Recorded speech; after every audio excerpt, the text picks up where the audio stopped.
Sức khỏe của mình ấy là không coi thường được.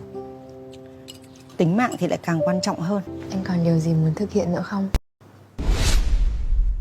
Vâng, anh nói thì hay rồi. Đấy, anh cứ giỏi anh đi giải quyết đi. Vừa mất mối làm ăn, xong bây giờ đi chập cháy máy sấy. Trời ơi, thế này thì... Đà Lạt, vùng đất của hoa, hàng ngày thải ra hàng tấn rác thải hữu cơ từ sinh hoạt và sản xuất nông nghiệp.